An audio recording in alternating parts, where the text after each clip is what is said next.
Bonjour et bienvenue sur Plume à Papote.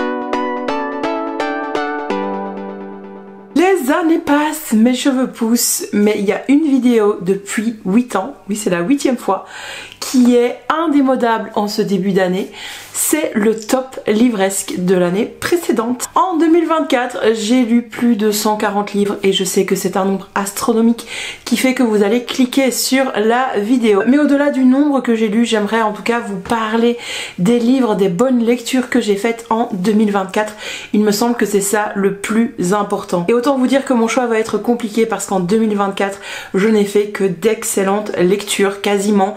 Il y a eu très peu de flops et pas de quoi en faire une vidéo entière ou même la nécessité de les mentionner ici. Au fur et à mesure des années, je dois dire que je choisis de mieux en mieux mes lectures. Je suis de plus en plus également les bonnes personnes sur les réseaux sociaux et je me fais influencer dans le bon sens en plus de mieux me connaître et donc je sais ce qui va fonctionner pour moi. Ce qui n'a pas changé comparé à l'année passée, c'est qu'on va donc parcourir mon carnet lecture de façon chronologique et que je vais m'arrêter sur certaines lectures marquantes au fur et à mesure des mois. Autant vous dire que j'ai pas encore ouvert mon carnet lecture, je vais le faire là maintenant à l'instant avec vous et donc je ne sais pas combien de lectures je vais vous partager. Sachez en tout cas que ma palle au moment du début 2024 était de 186 livres si je me rappelle bien. C'était pas un nombre exact parce que je n'avais pas ajouté tous mes livres dans ma pile à lire sur Livre Addict. J'en ai lu donc 147 et pourtant ma palle au début 2024 est de 197 livres. Les calculs sont pas bons, hein, très clairement. D'où le fait que j'ai lancé mon petit challenge personnel en ce début du mois de janvier et ce pour 3 mois, histoire de me motiver à ne plus acheter de livres et à lire ceux qui sont en ma possession. J'espère réussir, je me suis quand même donné quelques petits jokers avec mon challenge Palaton que je vous ai partagé la semaine passée ici sur YouTube. Mais toutes les infos sont également disponibles sur Instagram et sur le tout nouveau Discord de Plume à Papote. Donc n'hésitez pas à nous rejoindre là-bas, tous les liens se trouvent dans la barre d'infos. J'en profite parce que je sais que vous regarderez pas nécessairement la fin de la vidéo pour vous remercier pour ces 8 années en votre compagnie. Ça commence à faire longtemps, beaucoup. Sachez que des concours arrivent dès qu'on aura atteint les 1000 abonnés ici sur Instagram, c'est déjà le cas, donc les concours vont d'abord débarquer là-bas, mais donc n'hésitez pas à vous abonner à ma chaîne si ce n'est pas encore fait pour pouvoir gagner une petite récompense, un petit quelque chose. Ça me fait plaisir puisque vous m'accompagnez avec enthousiasme depuis 8 ans pour certains et franchement je vis des années lecture absolument magnifiques, notamment grâce à vous du fait de nos partages, de nos échanges sur les réseaux sociaux. Donc pour tout ça et 1000 fois plus, encore un grand merci. Bon ben sans transition ou à peine, commençons et revenons un petit peu en arrière, en janvier 2024. Écoutez, en janvier j'ai lu un manga dont je vais quand même vous parler, c'est un dragon dans ma cuisine que je vous incruste ici parce que je l'avais emprunté au bibliobus je pense, ou sur Lirtuel. C'était une lecture toute mignonne qui m'avait été recommandée sur les réseaux sociaux, je pense par une de mes abonnées. J'aimerais bien lire le tome 2, je dois vous avouer, c'était tout mignon, ça faisait extrêmement longtemps que je n'avais pas lu de manga et donc c'était une façon très douce et très... Oui, très douce et très soft, ça veut dire la même chose, je sais bien, mais de retourner dans cet univers-là, il n'y a pas vraiment d'enjeu, on va dire ça comme ça, c'est assez contemplatif. On va suivre une jeune japonaise qui étudie les arts et qui est expatriée dans un pays d'Europe de l'Est, on ne sait pas trop lequel, et un jour elle va tomber sur un œuf qu'elle va ramener chez elle, dont elle va s'occuper, et cet œuf va éclore, et bien entendu, il y a un dragon qui va en sortir. C'est vraiment mignon et contemplatif. Donc si vous aimez ces styles univers, si vous aimez les mangas, je vous recommande fortement celui-ci. J'ai lu également Emma au mois de janvier. C'est un classique donc de la littérature anglaise et c'est écrit par Jane Austen. C'était un des rares que je n'avais pas lu de Jane Austen qui pourtant est une de mes autrices favorites. J'ai adoré le lire, je l'ai trouvé très drôle et très marrant. Visuellement en le lisant j'arrivais à me représenter un peu les situations rocambolesques dans lesquelles se trouvait Emma et les personnages qui l'accompagnent dans son aventure. En gros, ici on va suivre cette jeune femme, Emma, qui a décidé de ne pas se marier pour pouvoir s'occuper de son père. Mais ce qu'elle adore faire en fait, c'est créer des couples dans son entourage. Et donc elle va intervenir dans la vie des gens qui lui sont proches pour que machin épouse bidule et ainsi de suite. Sauf que ça va lui péter à la gueule, hein, excusez-moi le terme, et ça va pas être drôle. À certains moments, elle va faire pire que mieux. J'ai trouvé qu'Emma était une héroïne extrêmement moderne, pourtant c'est un classique de la littérature anglaise, et il commence un petit peu à dater, hein, parce que je pense qu'il a été écrit au XVIIIe siècle, si je me trompe pas, dans les années de vie de Jane Austen, mais je peux peut-être me tromper, c'est peut-être le 19e. J'ai un gros doute. Si vous aimez les comédies romantiques, Emma en fait c'est la première comédie romantique, j'ai envie de vous dire, à succès. Je pense que toutes les autres actuelles se sont inspirées de celle-là, c'est pas possible autrement, parce qu'on a tous les éléments absolument nécessaires à ce genre, que ce soit au cinéma ou dans la littérature. Donc n'hésitez pas, parce que parfois les classiques ça peut faire peur, mais on peut être agréablement surpris. En parlant de comédie romantique, je vous touche quand même un mot de L'amour c'est comme les emmerdes de Charlie Reinhardt, que j'avais reçu en service presse. J'avais adoré cette lecture lors de mon mois de janvier, c'était vraiment palpitant, même si c'est à nouveau une rom-com toute douce, toute mignonne entre deux hommes qui vont se découvrir. Il y a toute une série de personnages autour d'eux qui sont assez rocambolesques, dont une petite poule dont vous m'en direz des nouvelles une fois que vous aurez lu le bouquin. Franchement, le résumé paye pas de mine, mais c'est vraiment très bien écrit, très bien développé, et la fragilité des sentiments des personnages l'est également. Donc j'ai vraiment adoré cette lecture que je ne peux que vous recommander. Au mois de février, j'ai plongé dans un style que je ne connaissais pas avec le livre Le restaurant des recettes oubliées de Hisashi Kashiway. Kashiway, je sais plus comment ça se prononce.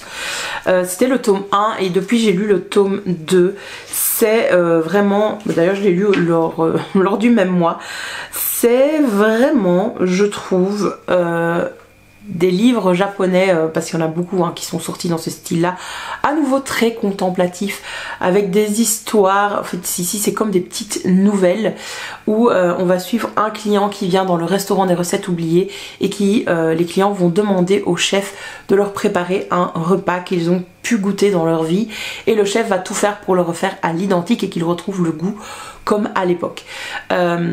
C'est à nouveau assez contemplatif, il y a une espèce de fil rouge au fur et à mesure des histoires, mais il faut en lire plusieurs pour commencer à décoder la chose.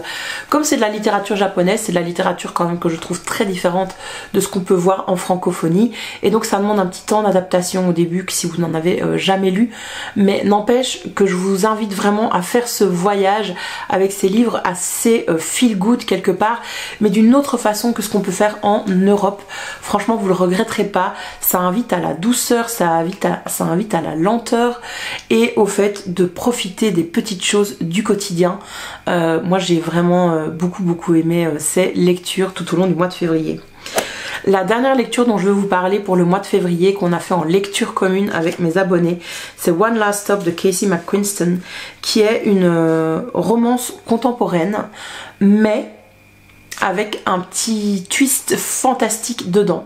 Ça se passe à New York et en fait on va suivre notre héroïne, dont j'ai oublié le prénom alors que je l'avais adorée, qui s'installe à New York, qui a du mal à se faire des amis, etc., mais qui va quand même se créer une petite communauté. Et quand elle prend le métro pour se rendre au travail, elle va rencontrer Jane.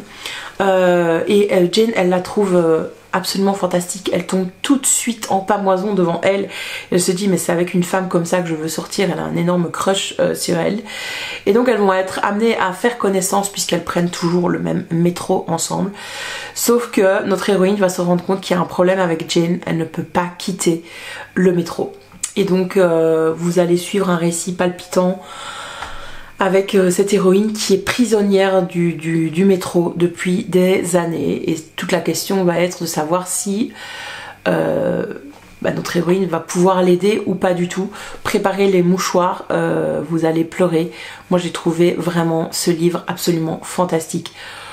Voilà, je suis désolée, je répète tout le temps la même chose depuis le début, mais j'ai adoré ce livre également, lisez-le. Petit conseil, si vous lisez en anglais, lisez-le en anglais parce que mes abonnés l'ont lu en français pendant que moi je le lisais en anglais et elles m'ont dit que la traduction n'était pas toujours super. Donc attention à ça. Je vous en touche rapidement un mot, mais j'ai lu au mois de mars Broken Bonds de Charlie Reinhardt, toujours en service presse. La couverture a changé depuis, il a été réédité.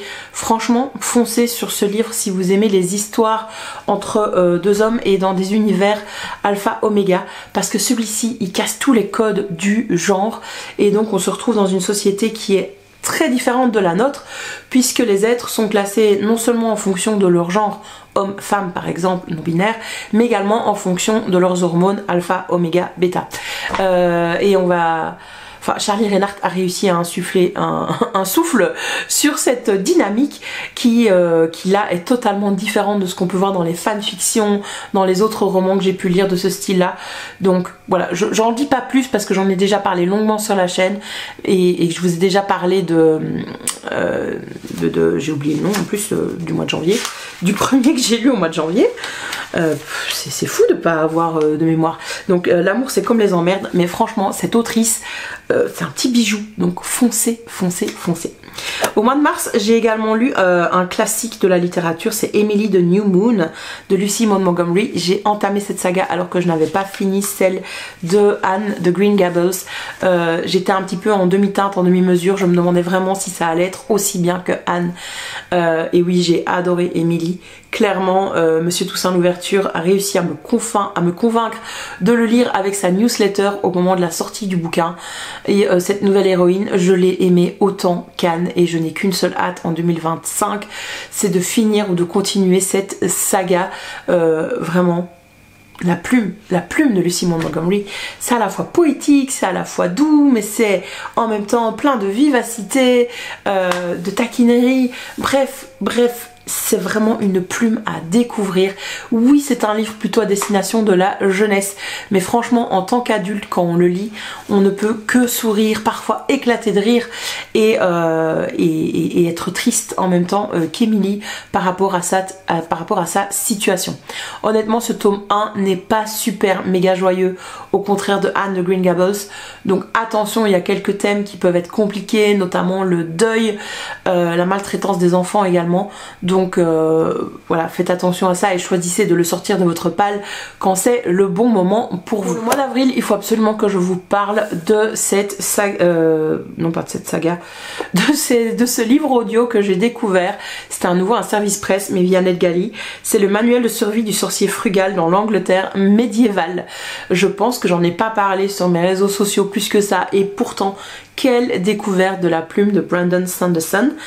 Je l'avais jamais lu, j'en avais déjà entendu parler, etc. Je savais que c'était vraiment un grand auteur de la littérature fantasy, SFFF. Et là, en fait, ce livre, mais c'est un hybride entre les genres. Tu te dis, bah oui, c'est de la fantasy. Et puis en fait, plus tu lis, plus tu dis, mais c'est pas tellement de la fantaisie en fait, c'est peut-être plus de la science-fiction. Et puis plus tu continues, tu dis non, c'est clairement de la fantaisie. Enfin bref, c'est un mélange des genres et c'est clairement le manuel à l'usage du sorcier frugal. Vous allez suivre un personnage dans le premier chapitre qui se réveille dans un monde médiéval. Il sait plus qui il est, il sait plus comment il est arrivé là, pourquoi il est là, etc. Donc il va essayer de comprendre. Il a juste en sa possession un manuel mais en lambeaux, seulement quelques pages par-ci par-là. Et ce manuel, bah, c'est le manuel du sorcier frugal dans l'Angleterre médiévale, avec quelques petits conseils mais qui ne vont pas lui suffire pour ne pas tomber dans des embrouilles rocambolesques à n'en plus finir. Ce personnage, c'est un personnage assez morally grey comme on dit, donc il est pas bon, il est pas méchant, mais voilà, on va de surprise en surprise avec lui, plus il en apprend sur son passé et sur son identité. Et bref, il va s'insérer dans une fresque historique, mais fantasy médiévale, absolument géniale.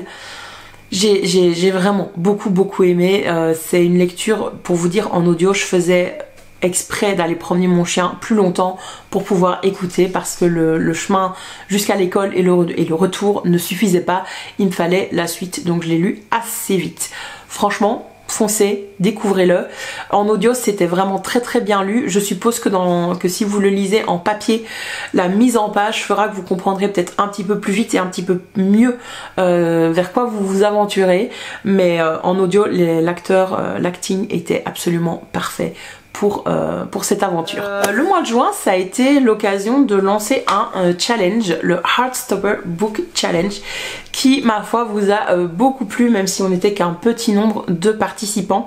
J'espère que quand il reviendra cette année en 2025, on sera plus nombreux, parce que je pense qu'il permet de faire de très belles découvertes. Ça a été vraiment pour ça 2024 une chouette année où j'ai enfin osé lancer et créer mon propre défi lecture. Et donc ça m'a permis en fait ce défi littéraire ou livresque de faire énormément de lecture, alors que le mois de juin d'habitude, comme je suis enseignante, c'est le mois où je lâche la lecture. Je suis en mode survie parce qu'il faut terminer la matière, il faut préparer les examens, corriger, passer du temps à faire le bilan avec les élèves, etc. Et j'ai lu pas mal. Dans ce que j'ai lu et dont je dois absolument vous parler, c'est l'intégrale des Sœurs Carmine en audio de Ariel Holz, je pense que ça se prononce comme ça. J'ai dévoré cette saga en audio, j'en avais entendu parler depuis des années et c'est vrai que ça m'intriguait, mais le genre horreur comme ça n'est pas vraiment une prédilection chez moi, et pourtant j'ai été assez happée. Alors le tome 1, j'ai pas trop aimé l'héroïne de départ, la première sœur. J'ai trouvé un peu gnangnan dans cet univers qui est totalement chamboulé par rapport au nôtre. Il y a une inversion des valeurs puisque la mort est prépondérante au contraire de la vie dans notre société. Mais j'ai trouvé que c'était très intéressant justement cet univers où les héroïnes doivent évoluer, et les trois sœurs Carmine justement. Donc chaque tome est consacré à une des sœurs, donc la narration change totalement, et c'est ça que j'ai adoré aussi dans le livre audio, parce que l'actrice était hyper méga talentueuse. Autant vous dire qu'à chaque fois que je vais voir son nom, c'est Adélaïde, je sais plus comment maintenant, mais je vous le mettrai ici affiché à l'écran. Autant vous dire qu'à chaque fois que je verrai son nom sur un livre audio, je le prendrai, parce qu'elle est talentueuse, cette actrice. C'était vraiment absolument génial à lire. Et voilà, et je sais même pas vous résumer l'histoire des Sœurs Carmine, parce que tout au long des 3 tomes, il y a une histoire énorme tout autour de la ville, et je peux pas vous dire. Enfin, j'ai l'impression que je peux pas vous dire, mais donc ouais, la première sœur, on la suit, elle vole un artefact qu'elle devrait pas, d'ailleurs elle fait une très mauvaise voleuse, et donc elle va avoir des ennuis, et son histoire va avoir des répercussions sur celle de ses sœurs, et ainsi de suite. Donc voilà, c'est une famille déjantée, allez-y, foncez. N'attendez pas pour découvrir les Sœurs Carmine, n'attendez pas Halloween, cette période-là, où en effet cette lecture est parfaite pour cette période-là, mais n'attendez pas, lisez-la, lisez-les dès que vous le pouvez, franchement. Je passe quelques mois, on est donc en deuxième partie de l'année, on se trouve au mois d'août. J'ai fait d'excellentes lectures, et là en reparcourant ma liste, j'étais là mais je dois vous parler de ceci, donc accrochez-vous parce qu'il y en a quelques-uns. Tout d'abord, je vous parle de Sous les étoiles de Bloomstone Manor, et, de Marie Orchard, et un peu avant, quelques mois avant, j'avais lu La première rose de Bloomstone Manor, toujours de Marie Orchard. C'est un livre jeunesse absolument mignon si vous cherchez un livre à offrir à des adolescents 14-15 ans qui sont sensibles par exemple, etc. C'est des livres dans lesquels ils vont pouvoir se reconnaître, et que j'ai beaucoup aimé. C'est pas des coups de cœur parce que ce sont des jeunesses et que pour moi c'était un peu trop rapide, mais c'est différent de ce qu'on peut voir habituellement. Donc c'est des livres, je trouve, qui sont à promouvoir parmi nos jeunes. Donc n'hésitez pas à vous y intéresser. J'ai lu également Le garçon au chaperon rouge de Isabelle Lesteplume. C'est le tome 1 de la saga Le loup et le sorcier. Le tome 2 devrait sortir en 2025, je pense. J'ai vraiment beaucoup aimé à nouveau ce conte, on va dire ça comme ça, en tout cas cette fantaisie par Isabelle Lesteplume, je trouve que c'est une reine de la fantaisie en francophonie. Elle écrit superbement bien, elle joue avec les codes justement de la fantaisie, elle nous présente deux personnages très typés, un qui est très fort physiquement, l'autre assez faible, sensible et ainsi de suite, et tu te dis au départ, ah là là, ça va être l'histoire du gars qui sauve l'autre et donc l'autre en est dépendant et ce jusqu'à la fin. Et bien non, elle mélange totalement ça et elle joue avec les codes un peu comme Charlie Reinhardt dans Broken Bones. Donc voilà, si vous aimez la fantaisie, que vous avez envie de mettre des autrices francophones à l'honneur et pas toujours les auteurs et auteurices américaines, je vous conseille franchement de vous pencher sur ce qu'elle écrit. Moi je suis quasiment à jour dans toutes mes lectures avec elle. Je dois encore terminer la saga qu'elle a écrite sur Sherlock et Watson. J'ai lu que le tome 1, mais une fois que j'aurai lu ça, je serai à jour et je serai en mode... Ce serait peut-être temps de sortir des bouquins, madame, parce que je vous adore de trop. Oui, elle sort un livre d'ailleurs en janvier, c'est La Reine Corbeau. Autant vous dire que j'ai trop envie de le découvrir, mais non, je suis en no buy avec mon challenge Palaton, donc non. Je vous parle également très rapidement de ce roman graphique Girlfriends de Sarah Soler, qui, je pense, on l'a vu passer partout. Moi je l'ai emprunté au bibliobus. Franchement ça a été une très belle découverte avec un récit honnête sur ce que c'est d'être LGBT QA+, dans notre société actuellement. Qu'est-ce que c'est de se poser des questions, de s'interroger sur le genre, qu'est-ce que c'est d'être en relation aussi avec quelqu'un qui fait partie de la communauté et de faire évoluer son couple. Et enfin, j'ai adoré les dessins, j'ai adoré les messages qui étaient transmis dans cette bande dessinée. C'est très solaire, très positif, malgré que ça touche des sujets très graves et très compliqués. On y parle bien entendu de coming out, de dépression également, de retour dans le placard et ainsi de suite, mais également d'homophobie. Et pourtant, quand on referme le livre, on est ému et on est surtout... Comment je veux dire, on a espoir par rapport à ce que on peut vivre dans le futur et à ce que notre société peut et de la façon dont notre société peut évoluer. Donc n'hésitez pas à acheter cette bande dessinée, à l'offrir ou à l'emprunter. Alors on arrive en dernière partie de l'année. En septembre j'ai fait à nouveau j'ai fait que des belles lectures franchement. Franchement vous en avez trop dans cette vidéo, vous en avez pour votre argent, surtout qu'elle est gratuite, franchement. J'ai continué la saga Fragment d'éternité de Séverine Mikan avec Amsterdam 1732. C'est pas une saga que vous êtes obligé de lire dans l'ordre parce que les livres sont indépendants les uns des autres. Je trouve cette autrice francophone qu'elle a un talent incommensurable parce qu'à chaque fois qu'elle écrit un de ses romans, elle se lance un défi pour coller en fait à la littérature de l'époque ou au thème de son livre, etc. Là c'était la biologie, je vais dire, mais la botanique, pardon. La botanique, et donc on avait des superbes illustrations dans le livre, mais également énormément d'adjectifs en lien avec ça. Enfin la plume avait été travaillée de sorte qu'on ait plein de termes en lien avec ça. Les histoires d'amour qui sont dedans sont... ça fait mal au cœur, je vais pas vous mentir. Voilà, ça heurte mon petit cœur tout mou, mais en même temps c'est très beau. Donc voilà, je vous recommande cette saga. Vous pouvez commencer par par le livre que vous préférez, dont vous avez envie. Moi c'était pas le premier que je lisais, c'était le troisième je pense. Lisez-les, ils sont très bien. En livre audio au mois de septembre, j'ai lu L'Héliotrope, c'est le tome 1 de Steam Sailors de Ellie S. Green. C'était par la même lectrice que les sœurs Carmine, autant vous dire que j'ai adoré. Ça m'a fort fait penser à La Passe Miroir de par son univers. Je sais pas pourquoi, mais je me suis représenté l'univers exactement de la même façon que je m'étais représenté La Passe Miroir. L'autrice Ellie S. Green, elle a une plume qui vous permet de visualiser les choses Or moi je suis une lectrice qui ne visualise pas dans sa tête, je verbalise mais j'ai pas d'images qui viennent, sauf à de très rares exceptions, et je sais pas pourquoi, mais avec sa plume ça a fonctionné. Je pense que je peux citer 3-4 livres grand maximum dans ma vie de lectrice où j'ai pu visualiser les choses, et celui-là en fait partie. Ça m'a fortement fait penser aussi aux films des studios Ghibli ou Miyazaki surtout. C'est plein d'aventures avec une jeune héroïne qui se retrouve embrigadée sur un vaisseau pirate volant et qui va se faire en fait une espèce de famille trouvée grâce à ces pirates, et ils vont décider d'aller voler le plus riche marchand le palais de la plus riche personne de leur univers.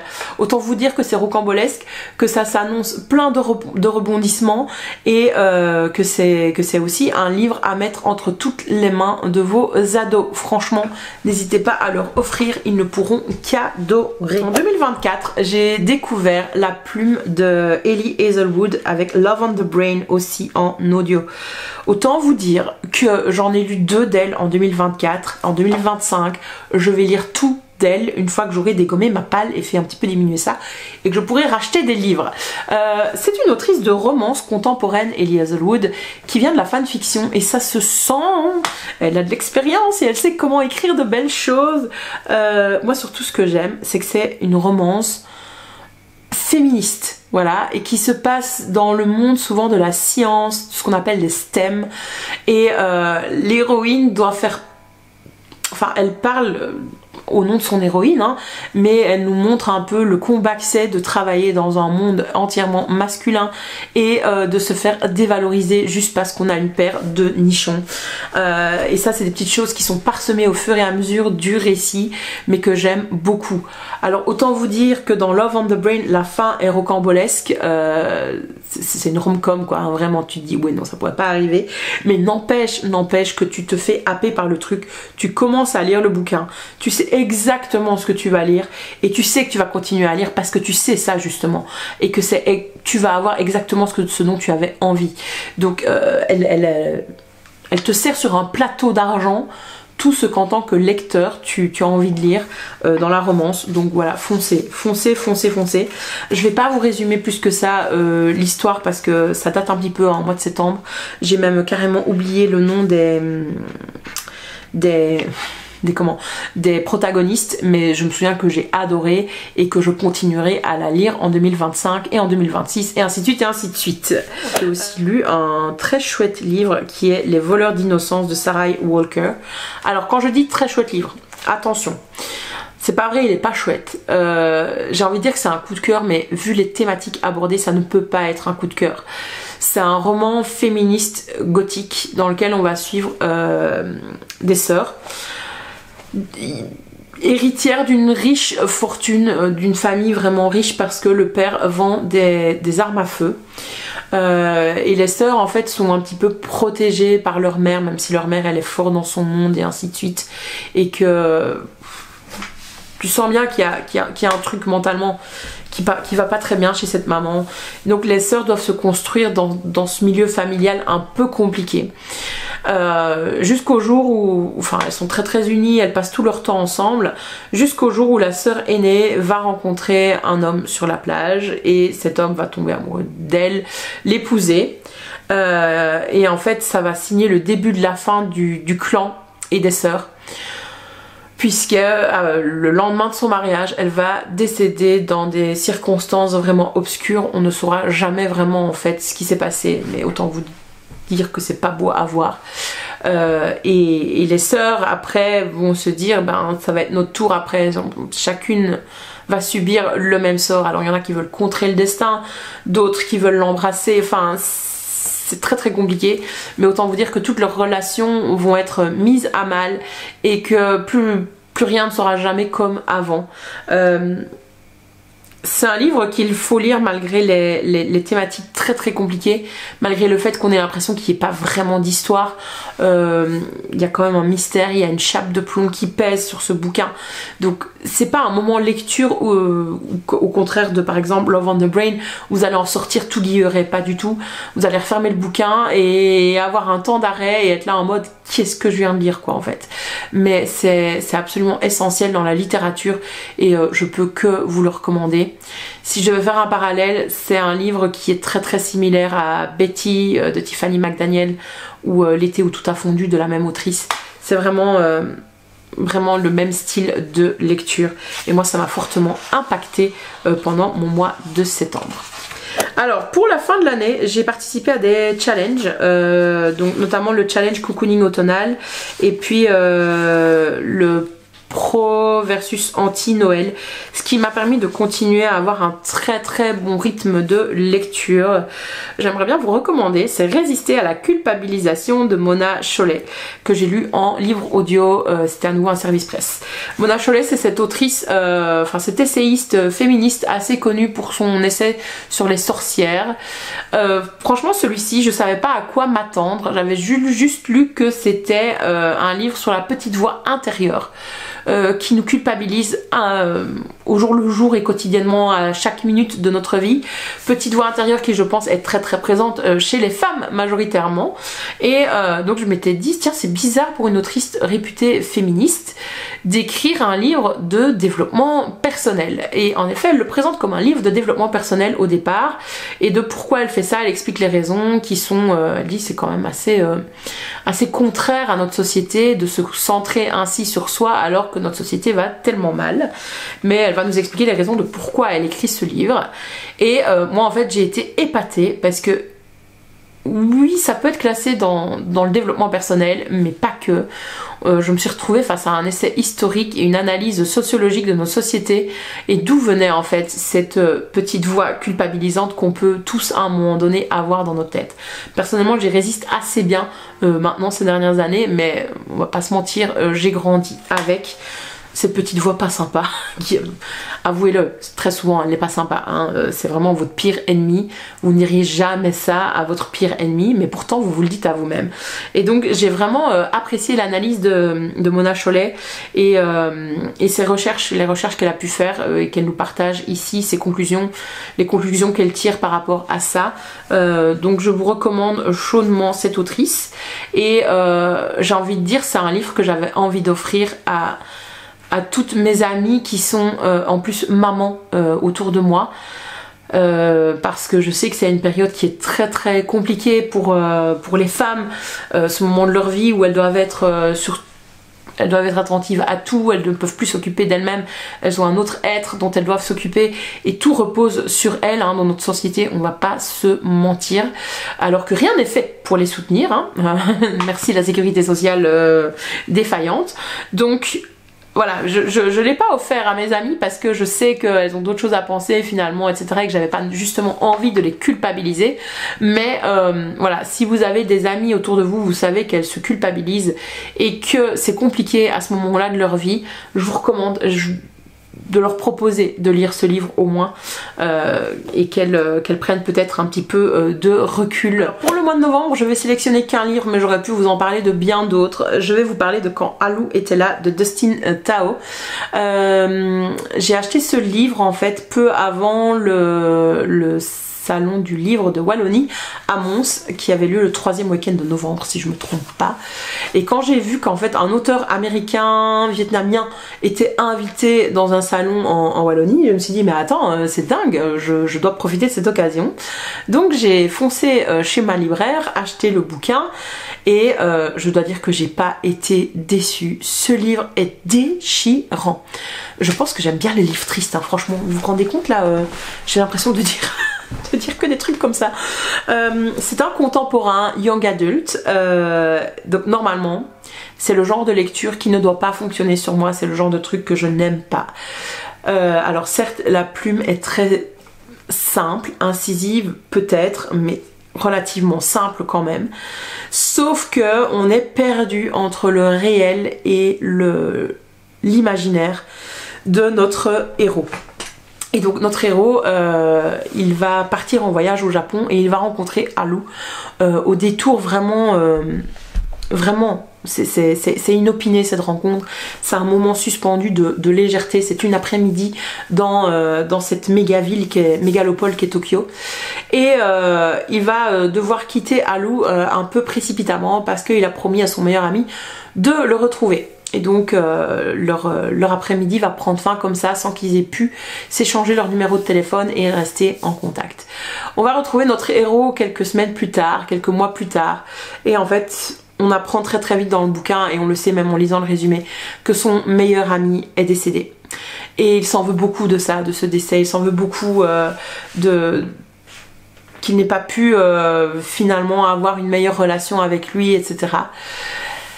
Et on le voit en pleine déprime et s'enfoncer vraiment dans la dépression, je trouve, et dans le deuil, jusqu'au moment où Haru va réapparaître. Sauf que notre personnage principal, c'est un rêveur, vraiment un rêveur invétéré.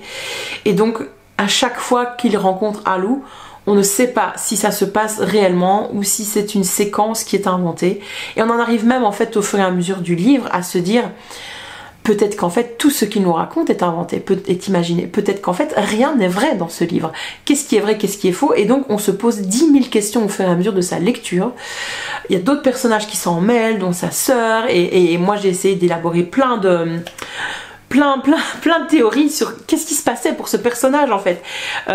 J'étais persuadée qu'il développait une schizophrénie, et puis je suis arrivée au dernier chapitre en me rendant compte que non, en fait c'était pas ça du tout.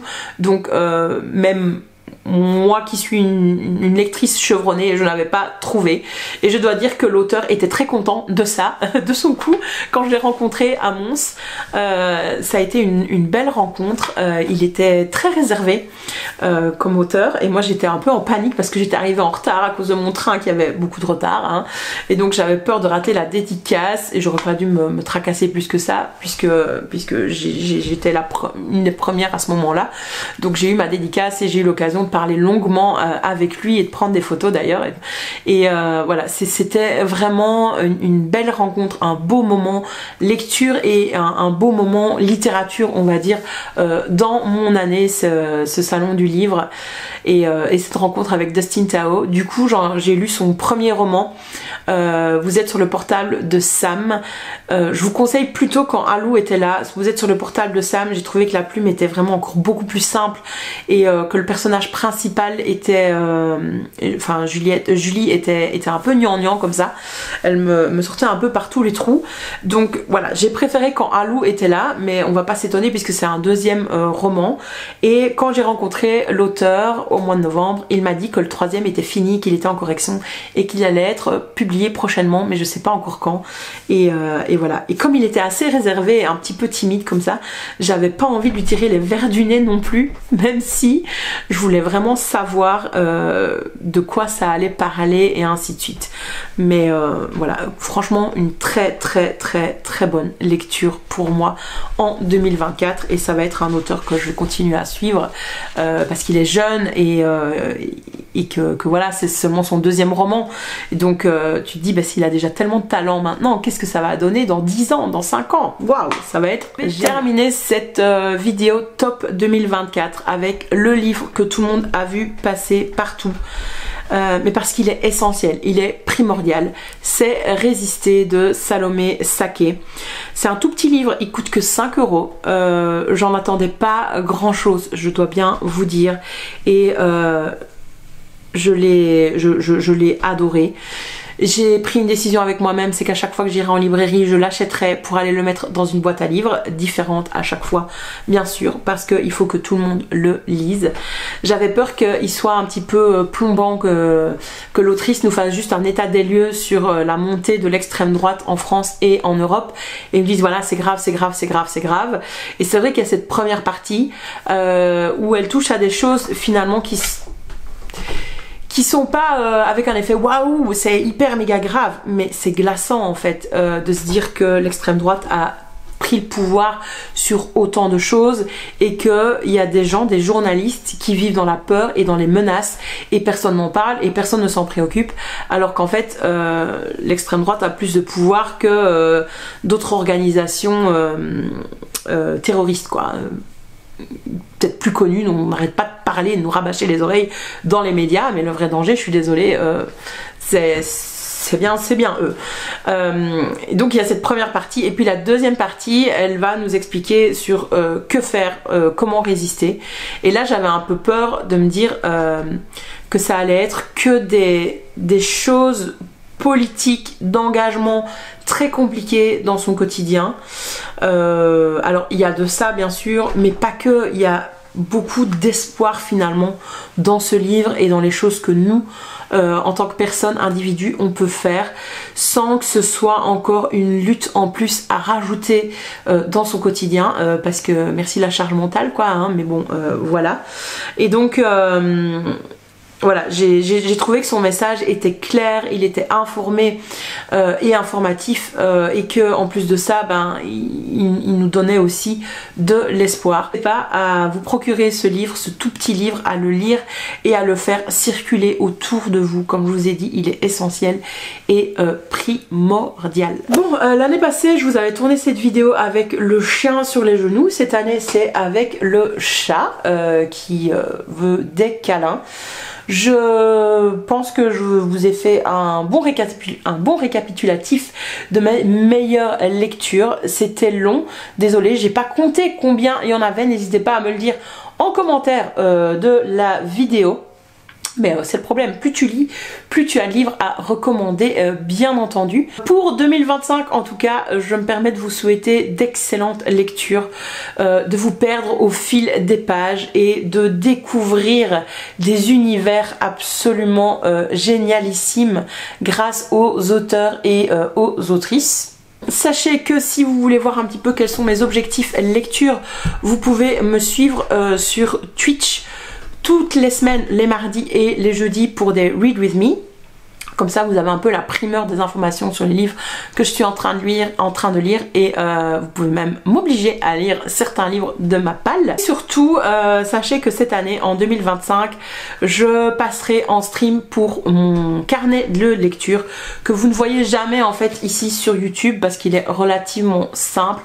Donc, on va le faire ensemble au fur et à mesure cette année sur Twitch. C'est un petit peu ma bonne résolution, mon cadeau, j'ai envie de dire, de vous à moi, que vous voyez un petit peu l'évolution de celui-ci. Et voilà, j'espère que vous avez aimé cette vidéo. Merci en tout cas de l'avoir regardé jusqu'au bout. N'oubliez pas de vous abonner parce que dès qu'on est 1000, il y a des concours qui débarquent sur YouTube. Et en attendant, eh ben, allez checker mon Instagram parce qu'il y a déjà des concours qui arrivent puisqu'on a déjà dépassé la barre des 1000 abonnés. Je vous remercie pour tout et je vous dis à très vite sur Plume à Papote. Bye bye.